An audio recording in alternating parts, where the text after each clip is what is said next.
আসসালামু আলাইকুম প্রিয় শিক্ষার্থীরা, সবাইকে স্বাগতম জানাচ্ছি টেকনিক ইজি এডুকেশনের পক্ষ থেকে। আমি হাবিবুল্লাহ। আজকে আমরা আলোচনা করব আমাদের নবম দশম শ্রেণীর উচ্চতর গণিত বইয়ের নবম অধ্যায়ের বিগত বছরের সৃজনশীল প্রশ্ন, যেটি এসেছিল যশোর বোর্ড 2025 সালে। এই প্রশ্নটি আমরা সমাধান করছি আমাদের ইজি হায়ার ম্যাথ বই থেকে। তোমরা যারা আমাদের ইজি হায়ার ম্যাথ বইটি সংগ্রহ করোনি, দ্রুত বইটি সংগ্রহ করে নাও। ইনশাল্লাহ তোমার এসএসসির প্রিপারেশন সর্বোচ্চ হবে। আমরা যদি এখানে দেখি, এখানে আমাদের উদ্দীপক হিসাবে কয়েকটা জিনিস দেওয়া আছে। এই যে এই একটা সমীকরণ দেওয়া আছে, আবার এখানে একটা সমীকরণ দেওয়া আছে, সেগুলো আমরা পরে দেখছি। আমরা আগে ক নাম্বার প্রশ্নটা সমাধান করি। সেটা হচ্ছে আমাদের উদ্দীপকের সাথে কোনো সম্পর্ক না, এটা আলাদা প্রশ্ন, এটাকে জাস্ট সরল করতে বলছে। তো আমরা এইটাকে এখন একটু সরল করার চেষ্টা করি। তো চলো আমরা এটাকে সরল করব। প্রথমে প্রশ্নে যেটা দেওয়া ছিল আমরা সেটা এখানে যদি লিখে ফেলি, লেখার পরে তুমি এই যে জিনিসটা লেখা হয়ে গেল। এখন আমরা যদি দেখি যে এখানে পরবর্তী লাইনে যে কাজ করা হয়েছে সেটা হচ্ছে আমাদের এই যে এইখানে প্রথমে আমাদের 3/2 এটাকে আমরা x into x to the power half এটা লিখলাম। একটু জিনিস ভালো করে খেয়াল করো, x into x to the power half এটার মানে কি? এটার মানে হচ্ছে দেখো x এর উপর পাওয়ার কিছু নেই, মানে একটা 1 আছে। এখন এটা গুণ আকারে আছে, এর মানে পাওয়ার যোগ হবে। x টু দি পাওয়ার এই একের সাথে হাফ যোগ করতে হবে, 1 প্লাস হাফ আমরা যোগ করে দিলাম। যোগ করার পর এখন দেখো যোগ করলে কি হবে, এখানে লসাগু হবে কত? 2। এবার 2 একে 2 প্লাস 2 কে 2 দিয়ে ভাগ করলে 1 হয়, 1 এর সাথে 1 গুণ করলে 1। তার মানে x টু দি পাওয়ার 2 এর 1 যোগ করলে 3, নিচে 2। অর্থাৎ x টু দি পাওয়ার 3/2 যে কথা, x to the power 1 into x to the power half একই কথা। তাই এখানে যে x টু দি পাওয়ার 3/2 আছে সেটাকে আমি x into x to the power half আমরা লিখব, প্লাস xy এর জায়গায় প্লাস xy লিখব। নিচে এখানে দেখো আমরা একটা y কমন নিতে পারি। এখানে একটা y আছে, এখানে 3টা y আছে, তাহলে আমরা একটা y কমন নিই। একটা y কমন নিলে এখানে x থাকবে, এখানে 3টা y থেকে একটা y কমন গেলে y স্কয়ার থাকবে, আর এই পাশে যা আছে তা হুবহু সেম থাকবে।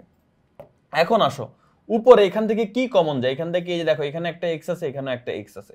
একটা x যদি আমরা কমন নিয়ে ফেলি তাহলে এখানে থাকে x to the power half, এখান থেকে একটা x কমন গেলে এখানে থাকে শুধু y, আর নিচে যা আছে তা। ডান পাশে এই যে মাইনাসের পর যে অংশটা আছে, যে রাশিটা, সেটাও ঠিকঠাকই আছে। এখন পরবর্তী লাইনে আমরা যে কাজ করব একটু খেয়াল করো। পরবর্তী লাইনে আমাদের এই যে এখানে এই x এই অংশ তো সেম আছে, y এর জায়গায় y আমরা এখানে কমন নেওয়ার পরে যা ছিল তা। আমি x কে লিখতে পারি root x whole square. x কে কি লিখতে পারি? Root x whole square. কেন? কারণ রুট x হোল স্কয়ার এর মানে কি বলতো? এর মানে হচ্ছে x, মানে x যে কথা রুট x হোল স্কয়ার একই কথা। তাহলে x কে আমি লিখবো রুট x হোল স্কয়ার। এখন তোমার প্রশ্ন হতে পারে কেন এটা আমি লিখছি। আচ্ছা, এটা কেন লিখছি একটু পরে আলোচনা করছি। তার আগে উপরে আমরা যদি আর পরের অংশে মাইনাস ওয়াই স্কয়ার জায়গায় ওয়াই স্কয়ার আছে, উপরে যদি আমরা খেয়াল করি x to the power half কে রুট x লেখা হয়েছে। আমরা জানি রুট x যে কথা, x to the power half একই কথা। কোনো কিছুর উপর রুট থাকা মানে পাওয়ার হাফ একই কথা, তার মানে পাওয়ার হাফ মানে রুট একই কথা। মানে x to the power half কে আমি রুট x বলতে পারি, সেই জন্য পরবর্তী লাইনে এই রুট x লিখছি। এখন তুমি যদি লবের দিকে খেয়াল করো, লবে কিন্তু রুট x প্লাস ওয়াই আছে, অর্থাৎ x এর উপর একটা রুট আছে। এই জন্য আমরা হরে এই x এর জায়গায় আমরা রুট x হোল স্কয়ার লিখছি, কারণ কাটাকাটি করতে পারবো এক পর্যায়ে গিয়ে, সেটা তোমরা দেখতে পারবা। তো যাই হোক, আমি এই লাইনটা আবার রিপিট করি। x to the power half কে আমরা রুট x লিখছি, প্লাস y এর জায়গায় প্লাস y এর জায়গায় y আছে, x কে আমরা রুট x হোল স্কয়ার লিখলাম, মাইনাস y স্কয়ার কে আমরা মাইনাস y স্কয়ার লিখলাম, আর এই অংশে যা আছে তাই থাকলো। এখন সুবিধাটা কি হলো সেটা আমরা দেখি। রুট x প্লাস y এর জায়গায় রুট x প্লাস y আছে। এখানে দেখো রুট x কে a, y কে b ধরলে a স্কয়ার মাইনাস b স্কয়ারের সূত্র a plus b into a minus b। এখন দেখো এই যে এটা কাটাকাটি করা যায়, তাহলে উপরে কি থাকলো x, এই যে x, আর নিচে থাকলো y into root x minus y, তাহলে y into root x minus y থাকলো। এবার বুঝতে পারছো কাটাকাটি করার জন্যই এখানে এত কাহিনী করা হইলো। ওকে, আর এখানে যে অংশটা আছে ওটা ঠিকঠাকই থাকবে। এখন যদি আমরা লসাগু করি, লসাগু করলে আমরা যদি দেখি এখানে এই রুট x মাইনাস ওয়াই, এখানেও রুট x মাইনাস ওয়াই আছে, তাহলে এটা একবার হবে, আর যেটা আনকমন আছে একটা সেটা হবে। অর্থাৎ কমন যদি কিছু থাকে লসাগুর মধ্যে, এই দুইটা হরেরই তো লসাগু হবে। তো দুইটা হর লসাগু করতে গেলে দুইটার মধ্যে এই যে দেখো একটা কমন জিনিস আছে, কমন জিনিসকে একবার লিখতে হয়, আর যেটা আনকমন সেগুলো লিখে ফেলতে হয়। তো আনকমন শুধু ওয়াই আছে, ওয়াই লিখে ফেললাম। তার মানে আমাদের লসাগু হচ্ছে y into root x minus y. তাহলে আমরা কিন্তু লসাগু যেটা হবে সেটা আমরা লিখে ফেললাম। এখন আমরা জানি লসাগুকে হর দিয়ে ভাগ করতে হয়, লব দিয়ে গুণ করতে হয়। তাহলে এই যে লসাগু, এটাকে হর দিয়ে ভাগ করব। তাহলে লসাগু হচ্ছে y into root x minus y. এটাকে আমরা ভাগ করব কি? এটাকে আমরা ভাগ করব হর দিয়ে, ঠিক আছে? তাহলে হর কি দেখো তো, হরও হচ্ছে এই যে প্রথমে এই অংশের হর হচ্ছে y into root x minus y. তাহলে হর দিয়ে ভাগ করলে পুরাটাই কাটাকাটি চলে যায়, তাহলে 1 থাকে। মানে লসাগুকে আমি হর দিয়ে ভাগ করলে 1 থাকে, 1 এর সাথে লব গুণ দিতে হবে। মানে যেটা থাকবে সেটাকে লবের সাথে গুণ দিতে হবে, 1 এর সাথে x গুণ দিলে সেটা x ই হবে, এই জন্য এখানে x ই হয়েছে। ওকে ফাইন, এবার আসো পরের অংশে। পরের অংশে আবার লসাগুকে হর দিয়ে ভাগ। সো পরের অংশের ক্ষেত্রে যদি তুমি খেয়াল করো, পরের অংশের মধ্যে যদি আমরা সেম কাজ করতে যাই, আমাদের লসাগু হচ্ছে y into root x minus y, আর হর কি, হর হচ্ছে root x minus y. Okay, এখন দেখো এইটা আর এটা কাটাকাটি চলে যায়, তাহলে থাকে কি, শুধু থাকে শুধু ওয়াই। আচ্ছা, শুধু ওয়াই যদি থাকে তাহলে এখন এই ওয়াই কে কার সাথে গুণ দিতে হবে, লবের সাথে। তাহলে এই ক্ষেত্রে আমরা যদি লসাগুকে হর দিয়ে ভাগ করি, দেখো এখানে যদি লসাগুকে আমরা হর দিয়ে ভাগ করি, এই যে রুট এক্স মাইনাস ওয়াই আর এখানে রুট এক্স মাইনাস ওয়াই, এটা কিন্তু কাটাকাটি চলে যায়। কাটাকাটি গেলে কি থাকে, শুধু ওয়াই থাকে। তাহলে ওয়াই থাকলে এখন কি করব আমরা, এই ওয়াই থাকলে এই ওয়াই কে লবের সাথে গুণ দিতে হবে। লবকে, লব হচ্ছে রুট এক্স, তাহলে ওয়াই এর সাথে রুট এক্স গুণ করলে কি হবে, ওয়াই রুট এক্স। তো এখন আমাদের এখানে যদি আমরা খেয়াল করি, এই এখানে আমাদের ওয়াই রুট এক্স হলো। এখন আমরা যে কাজ করব সেটা হচ্ছে এই এক্স কে আমরা কি লিখতে পারি, দেখো একটা এক্স মানে দুইটা রুট এক্স এর গুণফল। আমরা জানি, যেমন মনে করো 5 মানে দুইটা রুট 5 এর গুণফল। তুমি দেখো দুইটা রুট 5 কে গুণ করে দেখো, দেখবা 5 হবে। মনে করো 7 মানে কি, দুইটা রুট 7 গুণ করলে 7 হয়। তাহলে এক্স এটা মানে কি, দুইটা রুট এক্স গুণ করলে সেটা হয়। তার মানে আমি এক্স এর জায়গায় দুইটা রুট এক্স লিখলাম। কেন লিখছি একটু পরেই তুমি বুঝতে পারবা। আর এখানে দেখো, এখানে বাকি অংশ যেটা y ইন্টু রুট এক্স, সেটা ঠিকঠাকই আছে, y ইন্টু রুট এক্স আছে, আর হরে যা আছে তাই থাকলো। এখন কেন আমি এখানে দুইটা রুট এক্স লিখলাম সেটা তুমি এখন বুঝবা। দেখো এই দুটার মধ্যে কমন যায় কি, রুট এক্স কমন যায়, একটা রুট এক্স আমি কমন নিয়ে নিলাম। নিলে এখানে একটা রুট এক্স থাকে, মাইনাস এখানে দেখো একটা রুট এক্স যদি আমরা কমন নিয়ে ফেলি তাহলে শুধু y থাকে, y থাকলো, আর নিচে যা আছে তা। এবার বুঝতে পারছো, দুই জায়গায় রুট এক্স থাকার কারণে কমন নিতে পারছি। এখন দেখো এই রুট এক্স মাইনাস ওয়াই, এই রুট এক্স মাইনাস ওয়াই কাটাকাটি যায়, তাহলে শেষ পর্যন্ত থাকে root x by y. Root x by y, এটাই হচ্ছে আমাদের সরল। আশা করি বুঝতে পেরেছো কিভাবে এটা সরল করতে হয়। তো একটু লেংদি, বাট হচ্ছে প্রসেস ইয়াগুলো খুব কঠিন না, টার্মগুলো খুব কঠিন না, একটু মনোযোগ দিলে বোঝা সম্ভব। আসো এখন আমরা খ নাম্বার প্রশ্নটা সমাধান করি। খ নাম্বার প্রশ্নের মধ্যে বলা হয়েছে যে প্রমাণ করো x log k base b by a। কি বলছে, প্রমাণ করো যে x log k base b by a equal to log k base a। তো এখানে আমাদের এই যে a b এর মধ্যে কিন্তু একটা সম্পর্ক আছে। তুমি দেখো এই যে a to the power 3 minus x into b two the power 5x equal 5 two the power a to the power 5 plus x into b two the power 3x। So এটার হেল্প নিয়ে আমরা এই খ নাম্বার প্রশ্নটা ইনশাআল্লাহ সমাধান করব। তো এটা যদি আমরা সমাধান করতে যাই, কিভাবে এটা সমাধান করতে পারি দেখো। তো এটা আমাদের এই যে এটা সমান, এটা আমাদের প্রমাণ করতে হবে, সমস্যা না, আমরা এটা প্রমাণ করব। তো আমাদের এখানে প্রথমে উদ্দীপকে যেটা দেওয়া ছিল আমরা সেটা আগে লিখব, ঠিক আছে। এই যে দেখো প্রথমে যেটা দেওয়া ছিল সেটা আমরা লিখলাম। লিখার পরে আমরা এ গুলাকে এক পাশ করে ফেলবো, বি গুলাকে এক পাশ করে ফেলবো। তাহলে এইগুলাকে যদি আমরা এক পাশ করি, দেখো এখানে পরবর্তী লাইন বুঝতে তোমার একটু ঝামেলা হইতে পারে। আমি এখানে একটা লাইন তোমাকে এক্সট্রা দেখাচ্ছি। মনে করো এই যে এই লাইনের পরে এটা না, এটা হচ্ছে 3 নম্বর লাইন, ঠিক আছে। তো 2 নম্বর লাইনটা আমি এখানে লিখতেছি, একটা নতুন এক্সট্রা লাইন লিখতেছি, তুমি বুঝতে পারবা। অনেকে হয়তো নরমালি বুঝে যাবো, বাট অনেকে বুঝতে ঝামেলা হইতে পারে, এই জন্য আমি বুঝাই দিচ্ছি। দেখো এই বাম পক্ষে আমি শুধু b two the power 5x কে রাখতে চাচ্ছি, ঠিক আছে। তাহলে বাম পক্ষে b two the power 5x, এবার ডান পক্ষ থেকে b two the power x K 3x কে আমি নিয়ে আসবো। ডান পক্ষে b two the power 3x ছিল না, এটা যদি বাম পাশে আসে কোথায় চলে আসবে, নিচে আসবে, কারণ এটা গুণ আকারে আছে। So b two the power 3x এই পাশে আসলে নিচে চলে আসবে, ইকুয়াল ডান পক্ষে আগে থেকে আছে a to the power 5 plus x, ওটা থাকলো। আর বাম পক্ষে যে a to the power 3 minus x এটা ছিল, এটা ওই পাশে গেলে নিচে চলে যাবে, a to the power 3 minus x। তাহলে কি হলো দেখো, এগুলোকে আমি ওই পাশে নিয়ে গেলাম, এই a to the power 3 minus x ওই পাশে গেলে নিচে চলে যাবে, যে নিচে চলে আসছে। আর b two the power 3x এই পাশে আসলে নিচে চলে আসবে, যে নিচে চলে আসছে। তো পরবর্তী লাইনটার কি হয়েছে, যে এই লাইনটা কি আসছে, এই লাইনটা হচ্ছে এখানে সম্পূর্ণ ডান পক্ষে যেটা আছে এটা পুরো বাম পাশে লিখছে, আর এখানে সম্পূর্ণ বাম পাশে যেটা আছে এটা পুরো ডান পাশে লিখছে, এই আর কি। তো অনেকে সরাসরি এটা বুঝতে ঝামেলা হয়, এই জন্য আমি এক লাইন করে দেখালাম। তুমি এইভাবে সরাসরি লিখতে পারো, কোনো সমস্যা নেই। এখন আমরা সূচকের হিসাবে জানি যে ভাগ আকারে থাকলে ভিত্তি যদি সেম হয়, তারা ভাগ আকারে থাকলে সূচকগুলো কি হয়, বিয়োগ হয়ে যায়। তাহলে এখানে দেখো এ, এখানেও এ, তাহলে আমি একটা এ লিখতে পারি। আর এখন পাওয়ার এটা এই উপরেরটার থেকে নিচেরটা বিয়োগ করব, তো উপরেরটা হচ্ছে 5 প্লাস x, এখন বিয়োগ করব নিচেরটা। আমরা জানি বিয়োগ করার ক্ষেত্রে চিহ্ন চেঞ্জ হয়ে যায়, এই +3 হয়ে যাবে -3, -x হয়ে যাবে +x। সেম ভাবে এখানেও দেখো উপরে নিচে দুইটাই ভিত্তি b, আমি b লিখলাম। উপরে এখানে হচ্ছে পাওয়ার 5x লিখলাম, নিচে হর হচ্ছে এই, এখানে হচ্ছে পাওয়ার 3x, তাহলে এই 3x কি হয়ে যাবে, বিয়োগ হয়ে যাবে, যে বিয়োগ করে দিলাম, মাইনাস 3x করে দিলাম। ওকে, এখন আমরা ক্যালকুলেট করি। দেখো এখানে 5 থেকে 3 বিয়োগ করলে হবে 2, x আর x যোগ করলে হবে 2x, R b two the power 5x থেকে 3x বিয়োগ করলে হবে 2x। Okay fine. এবার পরবর্তী অংশে আমরা যে কাজ করব সেটা যদি খেয়াল করো, এই যে এর উপরে পাওয়ার 2 প্লাস x, আমি চাইলে এখন এটাকে গুণ আকারে লিখতে পারি, অর্থাৎ এর উপর একবার 2 লিখবো, এর উপর একবার 2x লিখবে, যে এরকম ভাবে। কারণ কি, a টু দি পাওয়ার 2 আর a to the power 2x, এটাকে আমি একসাথে, দুইটার ভিত্তি যেহেতু সেম, আমি একটা ভিত্তি লিখতে পারি আর পাওয়ার দুইটা যোগ আকারে লিখে ফেলবো, 2 প্লাস 2x, এইভাবে কিন্তু আমি লিখতে পারি। তো এখানে এটা যে কথা, এটাও কিন্তু একই কথা, a to the power 2 plus 2x যে কথা, a to the power 2 into a to the power 2x ও কিন্তু একই কথা। তো আমরা এটাকে এই জন্য গুণ আকারে এখানে লিখলাম। ওকে, আর এখানে যা আছে তাই থাকলো। এখন আমি এই স্কোয়ারকে রেখে দিলাম। এখন এই b two the power 2x তো আগে এখানে আছে, a to the power 2x ওই পাশে গেলে ভাগ হয়ে যাবে, ভাগ করে দিলাম। ফাইন। এখন আসো এই অংশে, এখানে খেয়াল করো, এই স্কোয়ারের জায়গায় এই স্কোয়ার থাকলো, এখানে b বাই a এর জায়গায় b বাই a লিখলাম, দুইটার পাওয়ারই কিন্তু 2x, সো দুইটার পাওয়ারই যেহেতু সেম, আমি একসাথে লিখতে পারি, এই জন্য ব্র্যাকেট দিয়ে আমি একসাথে পাওয়ার 2x লিখে দিলাম।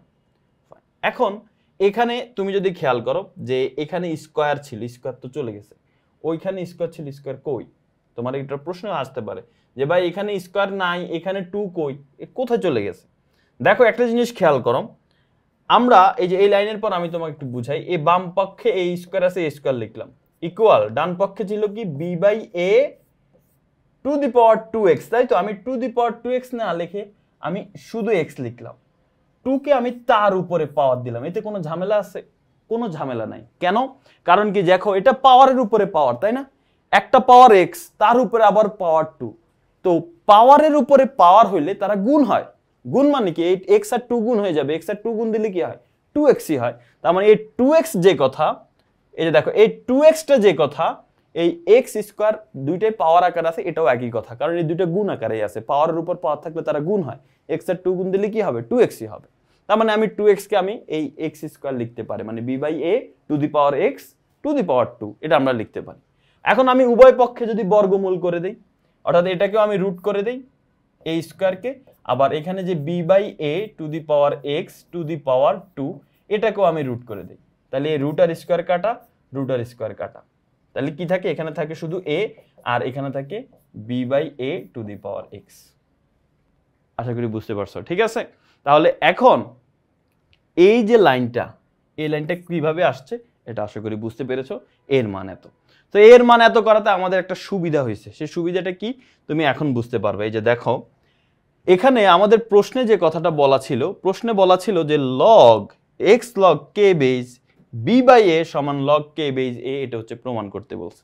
তো এটা এখন আমাদের প্রমাণ করা একদম ইজি হয়ে যাবে। দেখো প্রথমে বাম পক্ষ যেটা সেটা আমরা লিখলাম, লিখার পরে এই যে যে এক্সটা আছে, এই এক্সটা ওই পাশে গেলে কি হয়ে যাবে, পাওয়ার হয়ে যাবে না? ওই পাশে বলতে এই যে এখানে আসলে কি হয়ে যাবে, পাওয়ার হয়ে যাবে। আমরা জানি এই যে log x base m to the power n, এটা যে কথা n কোথায় চলে আসে, আগে চলে আসে, n log x base m, এটা আমরা শিখছি সূত্রের মধ্যে। তাহলে এখন এই n ওই পাশে গেলে m এর উপরে যাবে, তো সেম ভাবে এখানে এই x টা এই পাশে আসলে এই b বাই এর উপরে চলে আসবে। তো এখন তুমি এখানে এই b by a to the power x, এটার মান কত পাইছো, a, তাহলে এই যে b by a to the power x, এই যে এতটুকুর মান, এতটুকুকে আমরা কি লিখে দিতে পারি, a লিখে দিতে পারি। আর log k বেজের জায়গায় k বেজই আছে। আমাদের ডান পক্ষে কিন্তু এটাই প্রমাণ করতে বলছে, আমাদের কিন্তু ডান পক্ষ প্রমাণ হয়ে গেল। আশা করি বুঝতে পেরেছো যে এটা কিন্তু খুব কঠিন ছিল না, সহজ প্রশ্ন ছিল। তা আমাদের খ নাম্বার প্রশ্নটাও সমাধান হয়ে গেল। এখন আমরা গ নাম্বার প্রশ্নটা সমাধান করব।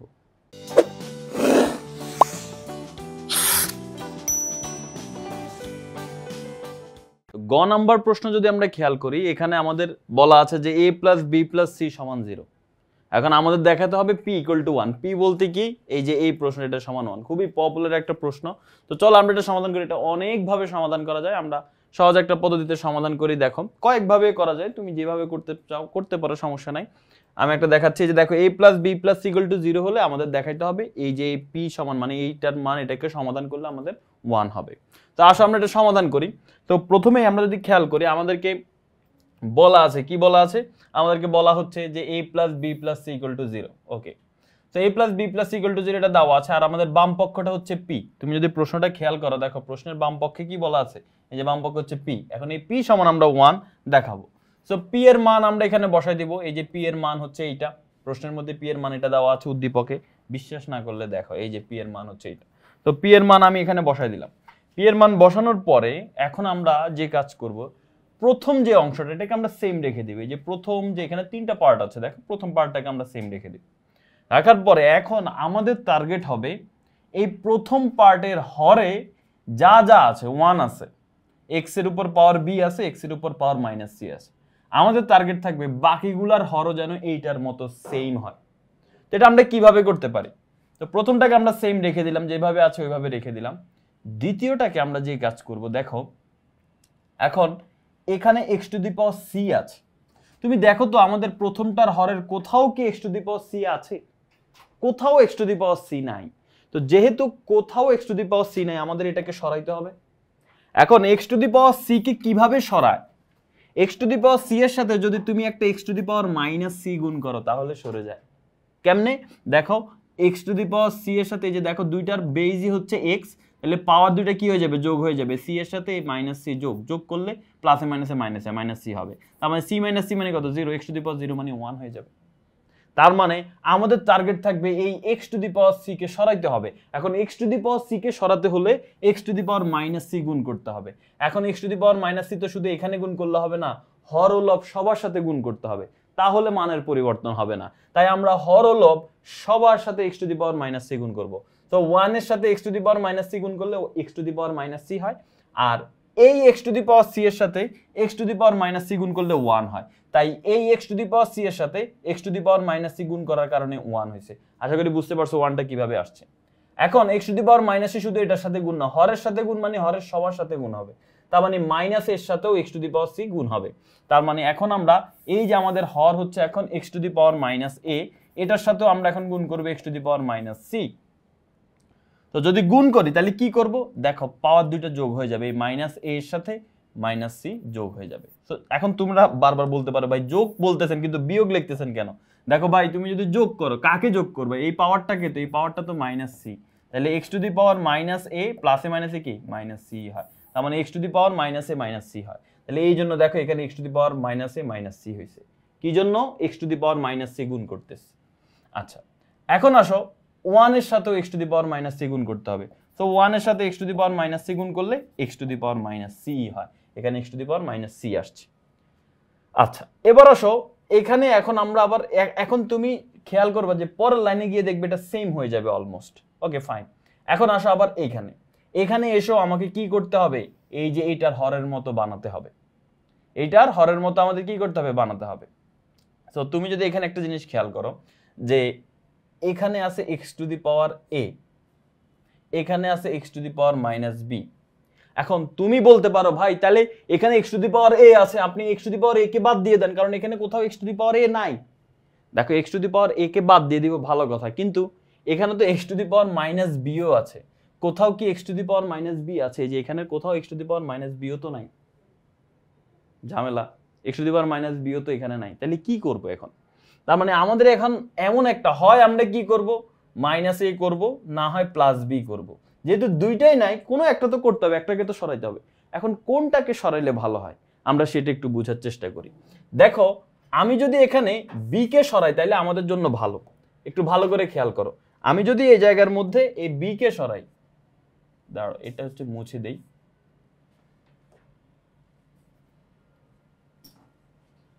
ওকে, এখন তোমাকে আমি যেটা বলতেছি যে আমি যদি এখানে বি কে সরাই তাহলে আমাদের জন্য ভালো। কেন? দেখো বি কে সরাইলে কি হয়, কেন ভালো একটু পরে বুঝাচ্ছি, কিন্তু বি কে সরাইলে ভালো কেন একটু পরে বলতেছি, বাট আমরা বি কে সরাবো। তাহলে বি কে সরাইতে হলে কি করতে হবে? দেখো এখানে মাইনাস বি আছে, এখানে যেহেতু মাইনাস বি আছে তাহলে আমরা কি করে দিব? প্লাস বি করে দিব। x to the power b কে আমরা হর লবের সাথে গুণ করব, তাহলে এই লব 1 এর সাথে x to the power b গুণ করলে x to the power b হয়। আর এখানে এখন আমরা যে কাজ করব, হরের সাথে এখন x to the power b গুণ করতে হবে। তাহলে হরে প্রথমে আছে x to the power a, তার সাথে x to the power b যদি আমরা গুণ করি তাহলে কি হবে? x to the power a plus b। এই যে দেখো x to the power a plus b চলে আসছে। এরপরে হরে হচ্ছে x to the power minus b, তার সাথে যদি আমি x to the power b গুণ করি তাহলে x to the power minus b plus b হবে, তাহলে এক্স টু দি পাওয়ার 0 হয়ে যাবে। তাহলে এখানে এক্স টু দি পাওয়ার 0 মানে হচ্ছে 1, তার মানে এই জন্য এখানে 1 চলে আসছে। আর 1 এর সাথে x to the power b গুণ করলে x to the power b হবে। এখন দেখো এটা আর এটা কিন্তু সেম হয়ে গেছে। কেমনে? তুমি দেখো এখানে 1 আছে, এখানে 1 আছে, এখানে x to the power b আছে, এখানে x to the power b আছে, এখানে তো x to the power minus c, এখানে কি আছে? হ্যাঁ, এখানে x to the power minus c আছে। দেখো এ প্লাস বি মানে কিন্তু মাইনাস সি, আমাদের প্রশ্নে কি দেওয়া আছে? A plus b plus c equal to 0, তার মানে a plus b equal to কি হবে? প্লাস সি ওই পাশে গেলে কি হয়ে যাবে? মাইনাস সি হয়ে যাবে। তার মানে এ প্লাস বি মানে হচ্ছে minus c, so x to the power minus সিও কিন্তু আছে আমাদের। এই জন্য আমরা বি কে গুণ করছি। আশা করি বুঝতে পেরেছো যে কেন আমরা বি কে। তুমি আরো সহজভাবে আরেকটা জিনিস তুমি এখানে খেয়াল করতে পারো, যে হচ্ছে তুমি তো এখানে কনফিউশনে পড়ে গেছো, আমি কি এ কে সরাবো না বি কে সরাবো। দেখো তুমি যদি এ কে সরাইতে তাহলে কি x to the power minus a দিয়ে গুণ করা লাগতো। তো x to the power minus a দিয়ে গুণ করলে 1 এর সাথেও তো x to the power minus a গুণ হবে। তো 1 এর সাথে x to the power minus a গুণ করলে x to the power minus a থেকে যাবে। এখানে কোথাও কিন্তু x to the power minus a নাই। দেখছো আমরা তো এটার সাথে সমান করতেছি, কোথাও x to the power minus a নাই। তো সহজভাবে আবার একটু বুঝাই দেই, এখানে হরে যেটা আছে 1 x to the power b x to the power minus c, আমাদের টার্গেট হচ্ছে সবগুলার হরকে ওই রকম বানাই ফেলা। এখন সেজন্য আমরা যে কাজ করব এখানে, যে এটার জন্য এটার মতো করে যদি আমরা বানাতে চাই সবগুলাকে, তাহলে আমরা কিভাবে করতে পারি। তো এখানে তুমি দেখতে হবে যে কাকে আমি সরাবো। এই যে দেখো x to the power c আছে, x to the power minus a আছে, আমি কাকে সরাবো তোমার চিন্তা। এখন তুমি এখানে দুইটাকে সরাইতে পারো, হয় সবার সাথে প্লাস সি করে এটা হয় x to the power minus c করে দিবা, তাহলে সি সি কাটা যাবে, অথবা প্লাস এ করে দিবা। তো আমি প্লাস এ করব না, কেন? কারণ প্লাস এ করলে ঝামেলা হবে কি, 1 এর সাথেও তো এক্স টু দি পাওয়ার এ গুণ হবে। তো 1 এর সাথে এক্স টু দি পাওয়ার এ গুণ হলে এক্স টু দি পাওয়ার এ থেকে যাবে, কিন্তু এখানে তো কোথাও এক্স টু দি পাওয়ার এ নাই, মিলবে না। তো এই জন্য আমি এক্স টু দি পাওয়ার এ গুণ করবো না, আমি x to the power minus c এটা গুণ করবো, এটা মাইনাস, ঠিক আছে, x to the power minus c গুণ করবো। তাহলে 1 এর সাথে x to the power minus c গুণ করলে x to the power minus c আসবে, আমার এখানে x to the power minus c আছে, কোনো ঝামেলা নাই। আবার সেম ভাবে এখানে আসো, এখানে আমি হয় এ কে সরাবো না হয় মাইনাস বি কে সরাবো। এখন আমি কাকে সরাবো? তো আমি যদি এ কে সরাইতে হয় তাহলে আমি x to the power minus a দিয়ে গুণ করতে হবে, আর যদি মাইনাস বি কে সরাইতে হয় তাহলে x to the power b দিয়ে গুণ করতে হবে। মাইনাসের হলে প্লাস দিয়ে, প্লাসের হলে মাইনাস দিয়ে। এখন আমি কোনটা দিয়ে গুণ করবো, x to the power minus a দিয়ে না x to the power b দিয়ে? আমি যদি x to the power minus a দিয়ে গুণ করি, x to the power minus a তো 1 এর সাথেও গুণ হবে, x to the power minus a 1 এর সাথে গুণ হলে সেটা x to the power minus a থেকে যাবে, কিন্তু আমাদের এখানে দেখো যেটার সাথে মিলাচ্ছি সেখানে কোথাও x to the power minus a নাই, তাহলে আমি কেন x to the power minus a দিয়ে গুণ করবো? আবার আমি যদি x to the power b দিয়ে গুণ করি তাহলে কোনো ঝামেলা নাই, x to the power b 1 এর সাথে গুণ হয়ে x to the power b হবে। X to the power b কিন্তু আমাদের এই প্রথমটার মধ্যে আছে, আমার টার্গেট থাকতে হবে প্রথমটার মধ্যে যেন থাকে। অর্থাৎ যে দুইটাকে আমরা চেঞ্জ করব সেই দুইটার মধ্যে দুইটা রাশি থাকবে, হয় x to the power c না x to the power minus a, x to the power b x to the power minus b, এরকম কিছু থাকতে পারে, দুইটা করে থাকবে। সো দুইটা করে থাকলে আমি জানি যে দুইটাকে সরাতে হলে কি কি করতে হবে। যদি x to the power c থাকে তার মানে x to the power minus a দিয়ে গুণ করবো, x to the power minus a কে সরাতে হলে x to the power plus a দিয়ে গুণ করবো। এখন আমি ডিসিশন নিব আমি কোনটা দিয়ে গুণ করবো, দুইটা দিয়ে তো আর গুণ করবো না, যে কোনো একটা দিয়ে, কোনটা দিয়ে গুণ করবো এটা ডিসিশন নিবে হচ্ছে এই 1 এর সাথে ওটা গুণ দিলে যত হবে সেটা কি এখানে আছে কিনা সেটা তোমাকে দেখতে হবে। যেমন আমি এখানে আবারও বলছি, বারবার রিপিট করতেছি কথাটা, কারণ এই জিনিসটা অনেকে বুঝে না, অনেকে হয়তো বুঝছো বিরক্ত লাগতেছে, কিন্তু যারা বুঝে না তাদেরকে আমি আবার বলতেছি, তো বিরক্ত হয়েও না। এখানে দেখো আমি x to the power c কে সরাইতে হলে আমি x to the power minus c দিয়ে গুণ করা লাগবে। তো তার মানে x to the power minus c দিয়ে গুণ করলে 1 কেও তো x to the power minus এই 1 কে তো x to the power minus c দিয়ে গুণ করতে হবে, 1 কে x to the power minus c দিয়ে গুণ করলে কি হবে, x to the power minus c হবে।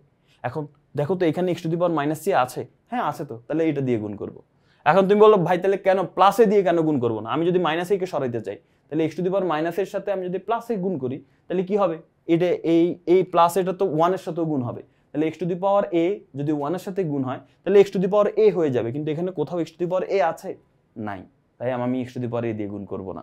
তো এই জন্য আমি এখানে x to the power minus c দিয়ে গুণ করছি। আবার সেম ভাবে এখানে আমি যদি এখানে সরাইতে চাই তাহলে এ কে সরাইতে হলে আমি মাইনাস এ দিয়ে গুণ করতে হবে। তো মাইনাস এ দিয়ে গুণ করতে গেলে আমার 1 এর সাথেও তো মাইনাস এ গুণ হবে, 1 এর সাথে যদি x to the power minus a গুণ হয় তাহলে x to the power minus a হবে, কিন্তু আমার এখানে কোথাও x to the power minus a নাই, এই জন্য x to the power minus a দিয়ে গুণ করে নাই। আমরা x to the power minus b কে সরাবো, x to the power minus b কে সরাইতে হলে x to the power b দিয়ে গুণ করতে হবে। তো x to the power b যদি 1 এর সাথে গুণ হয় তাহলে x to the power b হয়, আর x to the power b কিন্তু এখানে আছে, তো x to the power b দিয়ে গুণ করা যাবে। ওকে, অনেক কাহিনী অনেক বেশি বিস্তারিতভাবে বোঝানো হয়ে গেছে, আশা করি এটা নিয়ে আর ঝামেলা থাকবে না। এবার আসো আমরা যে কাজ করব, 1 এর জায়গায় 1 থাকবে, x to the power b এর জায়গায় x টু দি, এখানে প্রথম অংশ তো চেঞ্জ নাই। দ্বিতীয় অংশে এসে দেখো এখানে দুইটাই মাইনাস, আমি যদি একটা মাইনাস কমন নিয়ে ফেলি, মাইনাস এ হয়ে যাবে প্লাস এর, মাইনাস সি হয়ে যাবে প্লাস সি। আর এখানে দেখো খেয়াল করো, এখানে যা আছে হুবহু সেম আমি রেখে দিলাম। আবার এখানে প্রথম অংশে কোনো চেঞ্জ নাই, দ্বিতীয় অংশে এই মাইনাসের জায়গায় আমি এই যে দেখো এখানে minus a plus c minus x to the power minus c. তো তুমি যদি এখানে খেয়াল করো এ প্লাস সি, দেখো মাইনাস এ প্লাস সি মানে কি একটু ভালো করে খেয়াল করো, মাইনাস এ প্লাস সি এভাবেই তো আছে।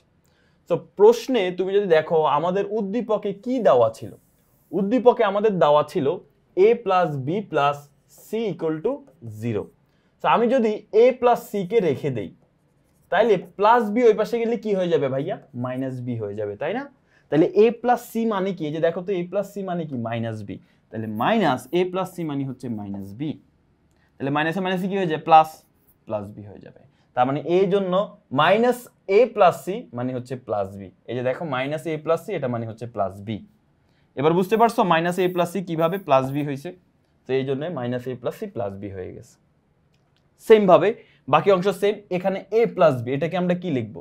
তো এখানে খেয়াল করো আমরা যদি এখন এ প্লাস বি কে রেখে দেই, প্লাস সি ওই পাশে গেলে কি হয়ে যাবে, এ প্লাস বি, এই প্লাস সিটা ওই পাশে গেলে মাইনাস সি হয়ে যাবে। তাহলে এই জন্য এই এ প্লাস বি মানে হচ্ছে এই যে মাইনাস সি।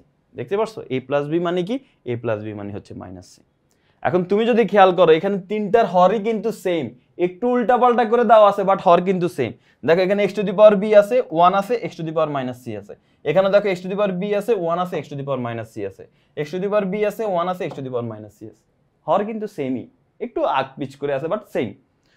তো আমি তিনটার হরই যেহেতু সেম, এখন এই তিনটাকে লসাগু করতে গেলে হর একটাই হবে, যেহেতু তিনটাই সেম তো আমি একটাই লিখলাম 1 plus x to the power minus c plus x to the power b।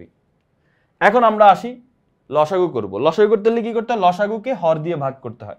So এটাকে এটা দিয়ে ভাগ করতে হবে। এখন এটা আর এটা তো সেম, সো এটাকে এটা দিয়ে ভাগ করলে হবে 1, 1 এর সাথে লব 1 গুণ করতে হবে, 1 একে 1, একের সাথে 1 গুণ করলে 1 হয়। আবার লসাগুকে এই হর দিয়ে ভাগ করতে হবে, এটাকে এটা দিয়ে ভাগ করলে হবে 1, 1 এর সাথে x to the power minus c গুণ করলে x to the power minus c হবে। এবার আবার এই লসাগুকে এটা দিয়ে ভাগ, এটাকে এটা দিয়ে ভাগ করলে হবে 1, 1 এর সাথে x to the power b গুণ করলে x to the power b হবে। এখন তুমি দেখবা যে উপরে আর নিচে কিন্তু সেম, হয়তো আমার এখানে মিলে গেছে মাইনাস সি প্লাস বি আসে, তোমার এখানে হয়তো বা মিলে যাবে না, বাট হয়তো বা x to the power b আগে আসবে, x to the power minus c পরে যাবে, বাট মিল তো একই তো। তো এটা কাটাকাটি করলে কি থাকবে, শুধু 1 থাকবে। তো এই 1টাই তো হচ্ছে আমাদের রাইট হ্যান্ড সাইড, এটা কাটাকাটি করলে 1 থাকবে, আমাদের p ইকুয়াল টু 1ই প্রমাণ করতে বলছে, অতএব p ইকুয়াল টু 1 প্রমাণিত, left hand side equal to right hand side প্রমাণিত। তো আশা করি বুঝতে পেরেছো এই ম্যাথটা অনেকভাবে সমাধান করা যায়, তোমার যেটা সুবিধা মনে হয় সেটা তুমি এখানে সাইড নোট দিয়ে রাখতে পারো, এই যে এই জায়গায় যে a plus c equal to minus b আর হচ্ছে a plus b equal to minus c, যেহেতু আমরা এখানে মান বসাইছি, এই যে এটা এখানে লিখবা, এখানে নিচের লাইনে লিখবা, এই নিচের লাইনের এখানে লিখবা, তাহলে হয়ে যাবে। তো আশা করি বুঝতে পেরেছো এই ম্যাথটা কিভাবে সমাধান করা হয়েছে। তো এরই মাধ্যমে আমাদের এই বোর্ড প্রশ্নটাও সমাধান করা হয়ে গেল আমাদের ইজি হায়ার ম্যাথ থেকে। আশা করছি তোমরা বুঝতে পেরেছো, তোমরা ইজি হায়ার ম্যাথ বইটা ভালোভাবে পড়তেছো, প্রিপারেশন নিতেছো, ইনশাল্লাহ তোমাদের ভালো কিছু হবে। সবাই ভালো থাকো, সুস্থ থাকো, আল্লাহ হাফেজ, আসসালামু আলাইকুম।